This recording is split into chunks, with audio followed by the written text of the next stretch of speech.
নিহত আবু সাঈদের পরিবারের সাথে দেখা করতে রংপুরে আসছেন অন্তর্বর্তী সরকারের প্রধান উপদেষ্টা ডক্টর মোহাম্মদ ইউনূস। এ নিয়ে বিস্তারিত জানাতে পীরগঞ্জ থেকে সরাসরি যুক্ত হচ্ছেন সহকর্মী মোকাররম হোসাইন। মোকাররম, প্রধান উপদেষ্টার আজকে রংপুরে আর কি কি কর্মসূচি রয়েছে জানাবেন? উজ্জ্বল, জানিয়ে রাখি এই মুহূর্তে আমরা যেখানে আছি এটি আবু সাঈদের পারিবারিক কবরস্থান। আমার ঠিক ডানে আবু সাঈদ যে শায়িত আছেন তার কবর এখানে, এবং সামনের অংশে আবু সাঈদের গ্রামের বাড়ি। আজকে অন্তর্বর্তীকালীন সরকারের প্রধান উপদেষ্টা ডক্টর মোহাম্মদ ইউনূসের আগমন ঘিরে এখানে কিন্তু ইতিমধ্যে কৌতূহলী মানুষ ভিড় করছেন। তারা এখানে বর্তমান যে পরিবর্তিত সরকার ব্যবস্থা, সেই সরকার ব্যবস্থার যে প্রধান উপদেষ্টা তাকে দেখার জন্য অপেক্ষা করছেন, এবং আইন শৃঙ্খলা রক্ষাকারী বাহিনীর কয়েক স্তরের নিরাপত্তার চিত্র আমরা এখানে দেখেছি। গণমাধ্যম কর্মীদের ভিড়ও রয়েছে।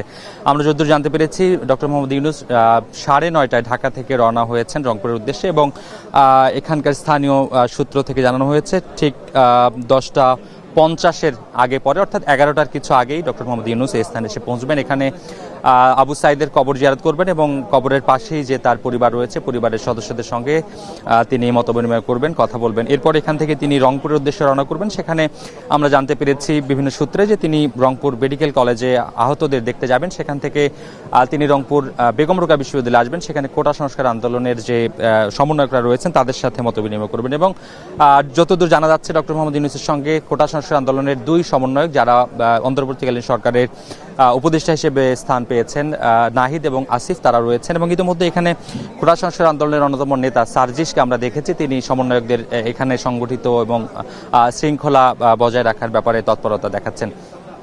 তবে বলে রাখা ভালো যে রংপুরে সরকার অন্তর্বর্তীকালীন সরকার গঠন হবার পর ঢাকার বাইরের প্রথম সফর হিসেবে এটি কিন্তু প্রশাসনের কাছে আলাদা করে গুরুত্ব পেয়েছে। আমরা দেখেছি জেলা প্রশাসন, স্থানীয় প্রশাসন এবং আইন শৃঙ্খলা রক্ষায় নিয়োজিত 3 বাহিনীর সমন্বয়ে যে নিরাপত্তা টিম রয়েছে, তারা কিন্তু খুবই তৎপরতার সাথে নিরাপত্তার যে ব্যাপারগুলো সেগুলো পুঙ্খানুপুঙ্খানুভাবে তারা হস্তক্ষেপ করছেন, এবং সেগুলোতে তারা আসলে নিয়ন্ত্রণ করছেন। আবু সাঈদের গ্রামের বাড়িতে জানিয়ে রাখি তারা 9 ভাই বোন, তাদের মধ্যে আবু সাঈদ সবার ছোট ছিল। বেগম রোকেয়া বিশ্ববিদ্যালয়ের ইংরেজি বিভাগের এই কৃতি শিক্ষার্থীর মৃত্যুর মধ্য দিয়ে মূলত কোটা সংস্কার আন্দোলনটি পরবর্তীতে রাষ্ট্র সংস্কার আন্দোলনের রূপ নেয়, এবং তারুণ্যের ভাষায় তরুণরা এখন যেভাবে বলছেন যে বাংলাদেশকে তারা দ্বিতীয়বার স্বাধীন করেছেন, সেই প্রেক্ষাপটে কিন্তু তরুণদের একটা ব্যাপক উপস্থিতি আমরা এই জায়গায় লক্ষ্য করছি। এবং ডক্টর মোহাম্মদ ইউনূসের আগমন ঘিরে এখানকার কৌতূহলী মানুষরা যেমন রয়েছেন, গণমাধ্যম কর্মীদের সরব উপস্থিতি রয়েছে, সব কিছু মিলিয়ে আজকে কিন্তু খুবই প্রশাসনিক এবং সামাজিকভাবে ব্যস্ততম একটি দিন পার করছে রংপুরের মানুষ। বিশেষ করে পীরগঞ্জে, যেখানে আবু সাঈদ যেখান থেকে উঠে এসে আসলে রংপুর বিশ্ববিদ্যালয়ে পড়তে গিয়েছিলেন, যেখান থেকে তিনি আন্দোলনে সামিল হয়ে বাংলাদেশের যে রাষ্ট্র সংস্কার আন্দোলনের বীজ সেটি বপন করেছিলেন। 16 জুলাইয়ের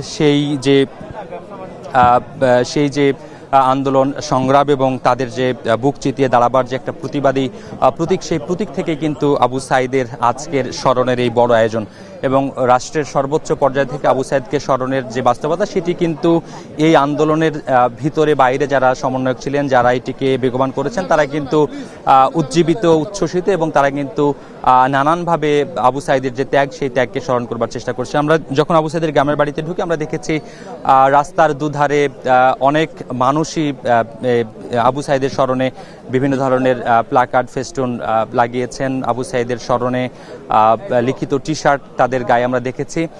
সব কিছু মিলিয়ে পীরগঞ্জের মানুষ মনে করছে রাষ্ট্রের সর্বোচ্চ সংস্থার, অন্তর্বর্তীকালীন সরকারের সর্বোচ্চ কর্তা যিনি, তার আগমন ঘিরে প্রশাসনিক এবং সামাজিক যে ব্যস্ততার কথা বলা হচ্ছে, সেই ব্যস্ততা কিন্তু সবটাই আসলে অন্তর্বর্তীকালীন সরকারের প্রধান উপদেষ্টা ডক্টর মোহাম্মদ ইউনূসের আগমনকে ঘিরে। তিনি হয়তোবা খানিকক্ষণের মধ্যে এখানে এসে পৌঁছবেন, এবং পরবর্তী সংবাদে হয়তোবা আমরা তার আগমনের যে বাস্তবতা সেগুলো তুলে ধরতে পারবো। উজ্জ্বল। রংপুর থেকে যুক্ত ছিলেন সহকর্মী মোকাররম হোসেন, জানাচ্ছিলেন ডক্টর ইউনূসের সেই সফরের